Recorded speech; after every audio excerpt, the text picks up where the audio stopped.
pagtulungan kay Kristo, yaring atong metensyones para sa pagsulog naton sa ika-23 nga Domingo sang tuig sa ordinaryo nga panahon. Para sa kalag nanday Jennifer, Laura, Gregorio III, Gregorio Jr., Consejo, kag Joel Sr., offered by Patria Family.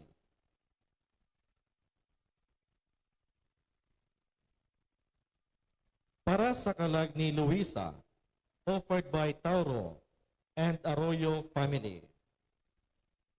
Para sa kalag nanday Maximino, kag Ruelo, offered by Delia Mendote and Family.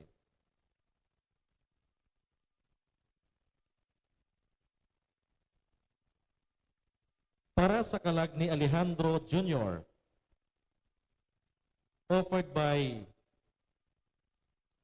Anabel Santos. Para sa kalag nanday Reno, Ramero, Cristina, Amparo, kag Rodolfo. Para sa kalag ni Michael Angelo, offered by Tia Kitching. Para sa kalag nanday Rodolfo, Amparo, Cristina, kag Ramiro, kag sa tanan nga mga kalag sa purgatorio. Para sa kalag nanday Jerry, Adela, Pacifico, kag Alfred, offered by Dualde and Nagnal Family. Para sa kalag ni Lolita, offered by Mr. and Mrs. Ricky Sayo and Family.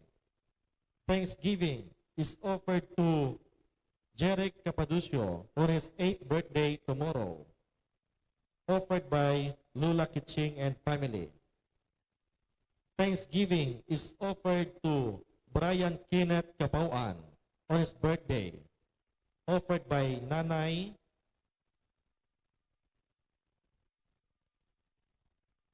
Brad and sisters and nephew. Thanksgiving is offered by Aida, Tauro, and Family. Thanksgiving is offered by Teresa Escarrera and Family. Kaya nga yung mga sponsors, Mr. and Mrs. Don Dele Desma and Family, Mr. and Mrs. Aileen de la Cruz, and Lourdes Tabirao Family, Mr. and Mrs. Rosana Cosares and Family, Mr. and Mrs. Violeta Salem and Family, Mr. and Mrs. Rodelen Fileman and Family, Mrs. Felicitas Estandarte and Family, Mr. and Mrs. Ricky Sayo and Family, kag Mrs. Evelina Salem and Family.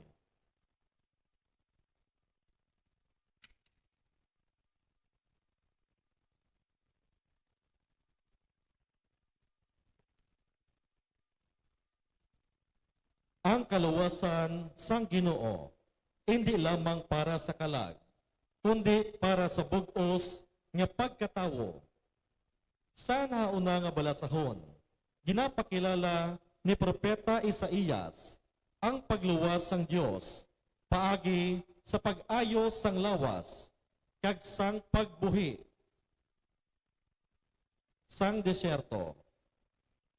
Sa siniman nga paagi, dapat naton tamdon ang pagpang-ayo ni Jesus sa Ebanghelyo, ang pagkabati sang mga bungol, kag paghambal sang mga apa, mga tanda sang maayong balita nga ginabantala ni Jesus. Ang aton celebrante, amo si Reverend Father Julius Jacobres. Palihog magtindog ang tanan. Sa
Tungkol sa aton mga intensyon, magasugod kita sa aton selebrasyon sa ngalan sa Amay, sa Anak, sa Espiritu Santo, Amen. ang Ginoo yara sa inyo. Kagyara man sa imo. Agud mangin tapos kita sa pagselebrar sa ining Santos nga misa, kinalahon nato na ang aton mga sala. Tanan, nagakonfesar O ako sa Dios nga makagagahom sa tanan.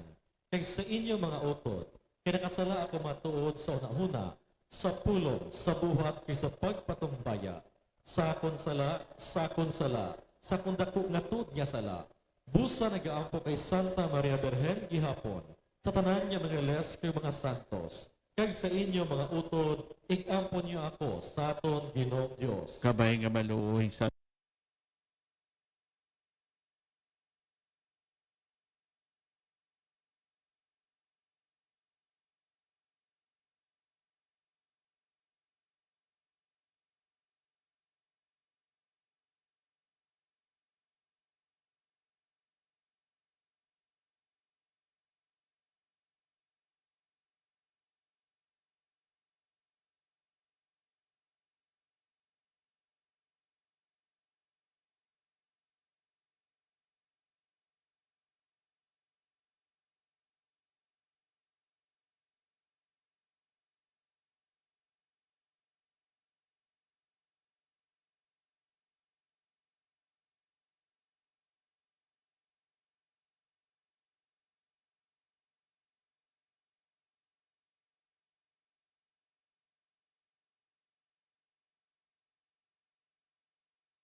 aton mahagahom kag sa napatawad naton mga sala.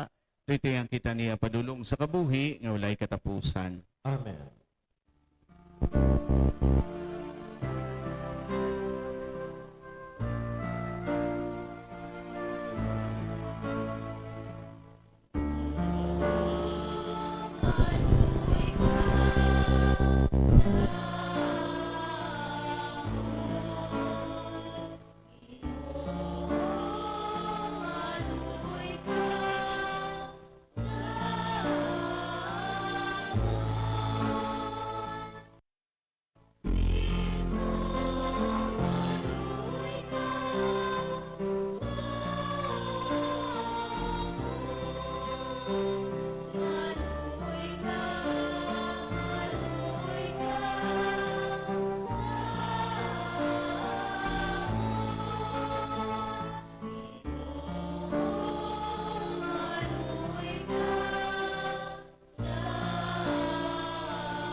Himaya sa Diyos sa kahitaasan.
Magamuyo kita. O Dios nga manamay, imo kami gintubos kay ginhimo nga imo mga anak kay nayupan.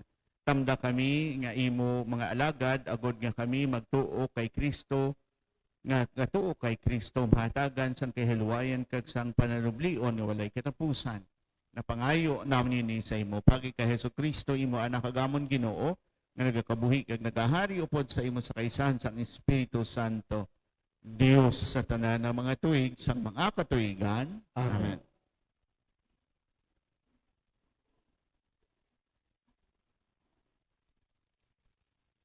Pagbasa gikan sa libro ni Isaías. Singgana ang tagsa-tagsa nga nagapakaluya, magpakabakod kamo kag indi magkahadlok. Ang Dios magaabot sa pagluwas sa inyo, magakari siya sa pagtimalo sa inyo kaaway. Ang bulag makakita, ang bungol makabati, ang lupog makatumbo kag makasaot, kag ang apa makasinggit. Sa kalipay, ang mga tuburan sang tubig magailig sa disyerto, ang nagakalayo nga balas manginlinaw. Ang pulong sang Dios. Salamat sa Dios. Dayawa ang Ginoo o kalagko. Dayawa ang Ginoo o kalagko. Ginatuman gid niya sa gihapon ang iya mga saad. Nagahukom siya pabor sa mga ginapigos, kag nagahatag siya sing kalanon sa mga ginagutom. Dayawa ang Ginoo o kalagko. Ang Ginoo nagahilway sa mga binilanggo, kag nagaayos sa mga bulag. Ginabayaw niya ang mga ginapaubos, ginahigugma niya ang iya matarong nga mga tao. Ginaapinan niya ang mga dumuluong nga nagapuyo sa duta. Dayawa ang Ginoo o kalagko. Ginabuligan niya ang mga balo nga babayi kag mga ilo. Pero ginaguba niya ang mga plano sa mga malaot. Ang Ginoo nagahari sa walay katubtuban, ang imo Dios o Sion magagahom sa tanan nga panahon. Dayawa ang Ginoo o kalagko. Pagbasa gikan sa sulat ni Santiago. Subong mga tumuluo sang aton Ginoong Hesukristo, ang Ginoo sang himaya, hindi ninyo pagpasulabiha ang tao tungod sang inyo makita sa iya. Abi, may duha ka tao nga magkadto sa inyo pagtilipon, ang isa manggaranon nga nagapaninsing sing bulawan, kag nagabayo sing malahalon, kag isa imol nga nagabayo sang gision. Kung ginapasulabi ninyo ang isa nga nagabayo sang iya, nga nagabayo sing malahalon, kag nagasiling sa iya, lingkod kadiri sa labing maayo nga pulungkuan, pero nagasiling kamo sa imol nga tao, tindog ka lang o kon lingkod kadiri sa salog sa akon tiilan. May pinilian kamo kagang inyo paghukom na sandig sa malaot nga mga tinutuyo.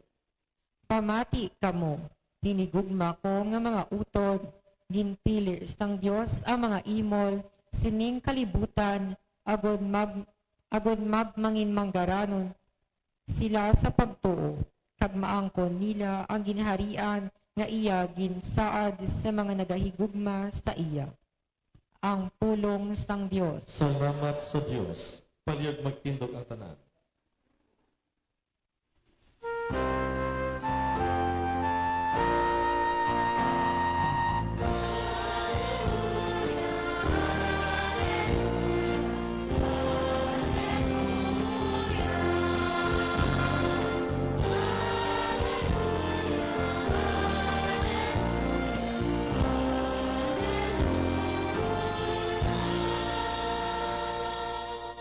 Sa Jesus nagwali sang maayong balita sang ginharian, kag nagapaayo sang tanan nga sahi sa mga masakit kag balatian sang mga tao.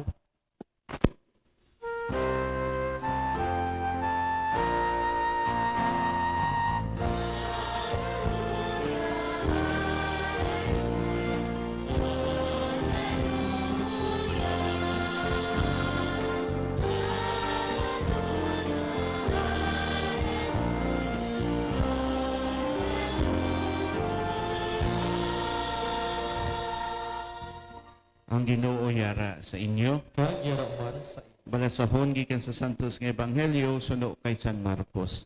himaya sa imo o Ginoo.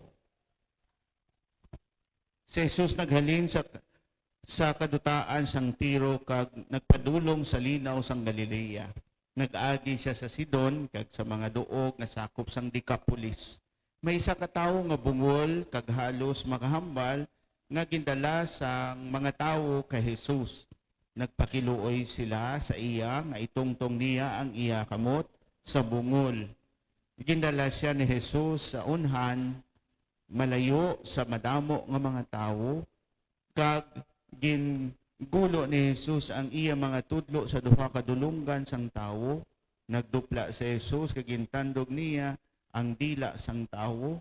Dayon nagtangla si Jesus sa langit, nagpangamuyo sing madali kag nagsiling sa iya Ephata. Kung sayuron magbukas ka. Sa gilayon nabuksan ang iya dulunggan kag nagtugak ang iya dila kag naghambal siya sing maathag. Dayon nagbando si Jesus sa ila tanan nga hindi magpanugid sa bisan kay sino sang nahanabo. Pero sa sagad niya paandam sa ila tapat pagani nga ginpanugid nila. Ang tanan nga nakabati sini natingalagit nagsiling sila. Daw ano kaayo ang paghimo niya sang tanan nga mga butang. Ginhimo niya nga makabati ang mga bungol kag makahambal ang mga apa.